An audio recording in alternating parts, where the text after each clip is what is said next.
Hi everyone, I'm Alec and welcome to another edition of MASL Midweek, where I break down the past and predict the future for all games in the Major Arena Soccer League. We have reached Christmas week in the MASL, and I have picks for all of the games, but before we get to that, let's have a look back at Week 5. Starting off on Friday, we had the San Diego Sockers traveling to Turlock, where they beat the Express 6-5. The Sockers did indeed get their revenge for that opening night loss to the Express, but this game was very close, and the Express certainly showed that first game was no fluke, and they still have the potential to beat the Sockers. Let me tell you, it's a real shame these teams will not meet again in the regular season. Fingers crossed, we'll see them meeting up in the postseason. At the same time, we had the Ontario Fury beating the visiting Tacoma Stars 10-7. Ontario finally lived up to the potential that I thought they had at the beginning of the season.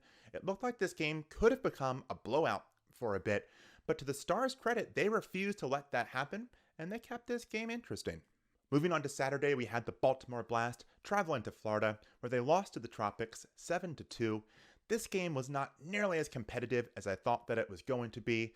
Florida put tremendous pressure on the Blast the entire game, and the Blast just did not have a response for that. The end result was them losing by 5 goals. Give a lot of credit to Florida for this game, but that was also very uncharacteristic of the Blast. Later that evening, we had the Milwaukee Wave beating the Orlando Seawolves 10-2 in Orlando. Unfortunately, Orlando was unable to broadcast this game, but it went about as expected. Then for our final game on Saturday, we had the Kansas City Comets traveling to Mesquite, where they beat the Outlaws 5-4. The Comets have not done well in overtime games so far this year, so I guess they thought it would be best to win this one in the final seconds of regulation, which was certainly a nice moment for this team, and they've had a few of those this year, but unfortunately, so far they have not backed those up with consistency. On Sunday, the Blast then hopped over to Orlando, where they lost to the Seawolves 5-4. Unfortunately, Orlando could not broadcast this game either, but this one went nowhere close to as expected. I don't know what happened in this one, but the Blast certainly have some work to do. Later on that day, we had the Kansas City Comets doing some hopping of their own. They went on over to Dallas, where they took on the Sidekicks. Remember how I said Kansas City has lacked consistency? Prime example here, they lost this one 5-2. Then on the West Coast, the Turlock Cal Express traveled to Ontario, where they lost to the Fury 8-3. I don't want to take anything away from Ontario for this game, but this was probably the worst that Turlock has looked this year, especially in the defensive zone. Then for our final game of the week, we had the Tacoma Stars in San Diego, where they lost to the Sockers 8-6. For about a total of 45 minutes, the Stars had a very firm grasp on this game, but those remaining 15 minutes were just dominated by the Sockers. This was a decent win for San Diego, but I still think there are some very positive things the Stars can take away from this one. And with that, let's move on to my predictions for this upcoming week. We'll start on Thursday, where we have the Mesquite Outlaws traveling to Dallas to take on the Sidekicks. The Outlaws had a pretty solid start to their season, but I haven't really seen them progress much since then.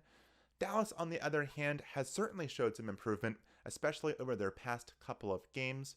With that in mind, plus the fact that this game is being played in Dallas, I'm picking the Sidekicks. Then on Friday, we have the Harrisburg Heat traveling to Rochester to take on the Lancers. These two teams have played a lot recently, and Harrisburg has won all of those. I expect that trend to continue. I'm picking the Heat. Also on Friday, we have the Tacoma Stars traveling to St. Louis to take on the Ambush. Even though the Stars lost their 2 games this past week, I think they still showed a lot of potential in those games. I have not seen that level of potential from the Ambush this year, so I'm picking Tacoma. Then on Saturday, we have my game of the week. The Milwaukee Wave traveled to Florida to take on the Tropics. These two teams played a couple of weeks ago in Milwaukee. It was a great game that went to overtime. I expect something similar here, and I expect a similar result. The Tropics won that game in Milwaukee. I think they'll do the same at home. I'm picking Florida. After that, we have the Harrisburg Heat traveling to Utica to take on the City. And for the first time this season, I have a team on upset watch. I've got Utica on upset watch for this one. Harrisburg played a really good game in Utica a couple of weeks ago. If they can replicate that on Saturday, I think this game could go either way. Now that being said, I do think that Utica has gelled quite nicely recently, so I do have them picked to win this game, but that red ball is still going up on the screen. After that, we have the Tacoma Stars traveling to Kansas City to take on the Comets. If the Comets had been a bit more consistent up to this point, I probably would have picked them, but they haven't been, so I'm picking Tacoma. Then the Baltimore Blast take on the Rochester Lancers for the first time this season. This one will be in Rochester. And for the second time this week, I've got a team on upset watch. I've got the Blast on upset watch. I see this as two teams going in different directions. The Lancers have been trending up recently, and the Blast have been trending down. So I think the Lancers might surprise the Blast like Orlando surprised them last week. Now I am copying out, and for the second time this week, I'm picking the team that I have on upset watch. I'm picking the Blast to win this one, mostly because Danny Kelly is their coach, and he is more than capable of getting this team back on the tracks. But we'll have to wait and see. Then we travel on down to Dallas, where Flash de Monterrey will be visiting the Sidekicks. The last time these teams played, the Sidekicks had a pretty good 3 quarters, then fell flat in the 4th quarter. I'm expecting this game to be a little bit more evenly matched throughout its entirety, but I'm also expecting a similar result. I'm picking the Flash. Then for our final game on Saturday, we have Soles de Sonora traveling to Ontario to take on the Fury. The Fury, they're starting to get on a roll, and it's going to be hard to stop them. I don't think Sonora is the team to do it. I'm picking the Fury. On Sunday, we have the Baltimore Blast traveling to Utica to take on the City. The Blast just looked awful last week. Combine that with the fact that Utica probably already had a bit of an edge over the Blast, and I'm picking Utica. Also on Sunday, we have Soles de Sonora taking on the San Diego Sockers. These two teams played a couple of weeks ago where the Sockers won 6-3. I expect a similar result here.